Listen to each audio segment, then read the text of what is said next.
everyone, and welcome back to Anne's Family Recipe. Today I'm sharing with you 4 easy dinner ideas.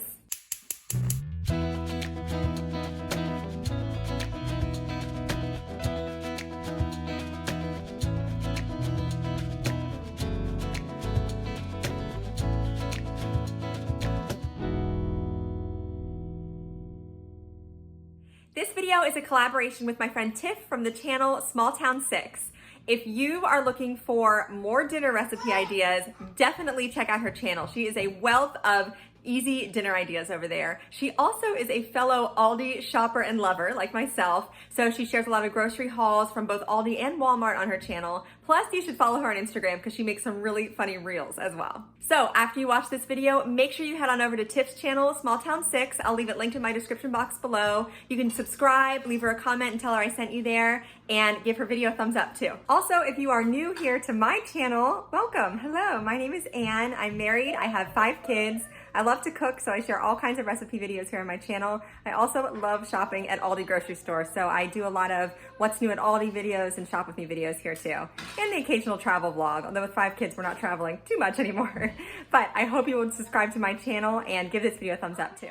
First up, I'm making pepper and egg sandwiches, and this is a staple dinner in my husband's family. It's so easy to put together, and it's meat-free in case you're looking for that kind of option.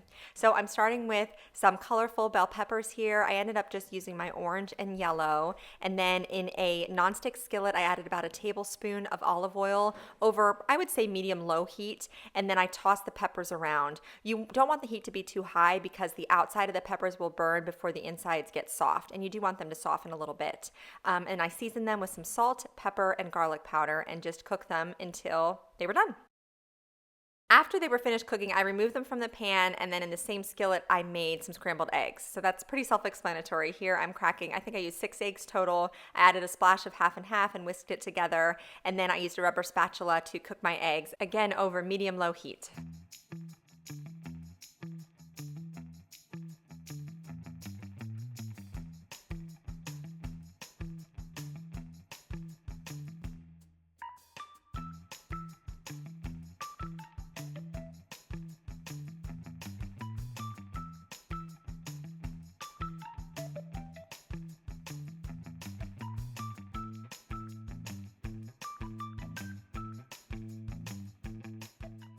The bread for these sandwiches is so delicious. These are called Syrian buns.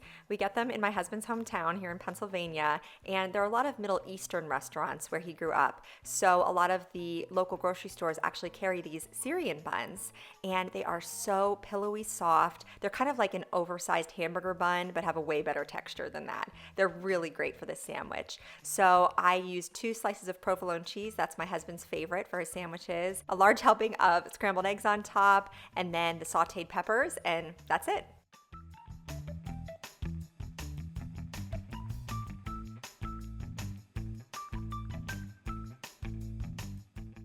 Next up, I'm making a tortellini pesto salad. It's so easy to put together. You could definitely add grilled chicken to this. I love adding grilled chicken, but this was a day when we weren't eating meat. It was a Friday. So you can see here I just diced up some grape tomatoes and a ball of fresh mozzarella.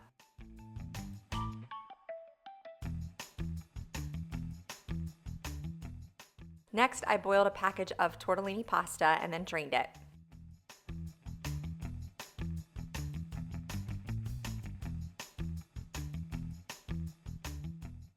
I used a pre-made pesto sauce that I bought at Sam's Club. They also sell a large jar like this at Costco. It's a delicious fresh pesto, but it is a huge container. So once you use it for this recipe, you can store it in freezer bags in like 1/4 to 1/2 cup amounts, and then you'll have it ready to go anytime you need it for the recipe, and it'll last a really long time. So for my sauce, I used, I would say, a heaping 1/4 cup of the pesto along with a heaping tablespoon of mayonnaise, and then mix that together. Then I added the hot pasta on top and stirred that around to coat it in this creamy pesto sauce. Then I added in the tomatoes and diced mozzarella, and I put this in the fridge for a couple of hours to cool down before we ate it.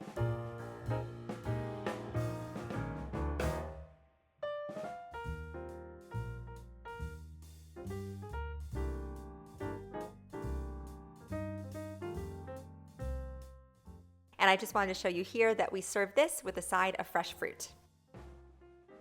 For my third recipe, I made bacon-wrapped pork tenderloin with a side of roasted red skin potatoes. This was so delicious. So I just diced up my potatoes, coated them in olive oil and some ranch seasoning, and tossed those around. And these roasted in the oven at about 425 degrees for maybe half an hour or so. My oven's a little bit finicky, so I hate to tell you exactly how long to cook them, but they'll be kind of golden brown and crispy on the outside and fork tender on the inside when they're finished. Then I had 2 pork tenderloins. This is usually how they're packaged. You'll get 2 in a package. Pork tenderloin has a great texture. It's kind of hard to overcook this because it does stay pretty tender as you're cooking it. Also, it usually has a great price, so it's kind of a more budget-friendly meal where you're still eating meat. And then I just cut this into, I would say, 1.5 inch portions. And then I took 6 slices of bacon, cut those in half, and wrapped each piece of the pork tenderloin in bacon. And I used a toothpick to secure it, just to make sure that it stayed. Just remember to remove them before you eat. I don't know if any of you are fans of Kim from the Wad Squad, but she made this recently and it looks so delicious I had to try it. And it did not disappoint.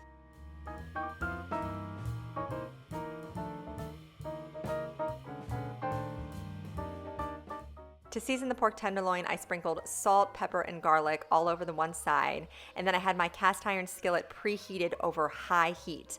I added in a tablespoon of olive oil and then put in my pork tenderloin medallions, you can call them if you want to feel fancy, and then I seasoned the other side once they were in the skillet with just a little more salt, pepper, and garlic powder. And then I cooked these on both sides until they were deeply golden brown, and then finished them in the oven. So the potatoes were going at 425, I added the pork medallions into the oven, and in my oven they took an additional, I would say 10 minutes or so to cook through.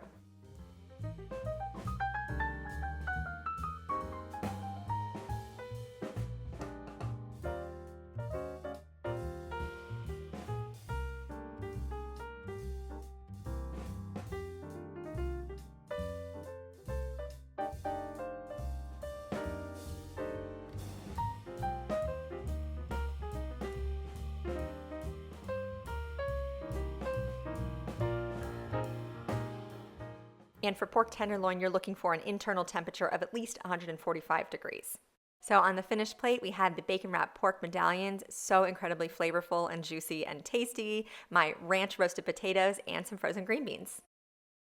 My last idea for you is a sheet pan supper. So here I cut up an onion and 1 orange bell pepper into large chunks, and then I halved 2 packages of sausages. As I told you earlier, we have a large family, so 2 was good for us. I drizzled this with some olive oil, salt, pepper, and garlic powder, my go-to seasonings, and then I roasted this in the oven at about 425 degrees for maybe about a half an hour or so. On a separate sheet pan, I just scattered a cut up head of fresh broccoli, and again, drizzled it with olive oil, salt, pepper, and garlic powder, and this went right in with the sausage, peppers, and onions. Now, if you have a smaller family, you could probably fit everything onto one sheet pan. The broccoli tastes great with the sausage and peppers and onions, but if you're making a large amount, you do want to spread it out between 2 sheet pans just so everything doesn't steam. You want it to roast, and they'll get some little crispy bits around the edges. And then for this dinner, I just served it with some fluffy white rice, and it was very, very good. Don't forget to check out Tiff's channel, Small Town 6. Again, it's linked in my description box below for even more easy dinner recipe ideas. Don't forget to subscribe to my channel. You can follow me on Instagram at Anne's Family Recipe, and give this video a thumbs up if you liked all my dinner ideas here for you today. Thank you so much for joining me here in my kitchen, and I'll see you again soon.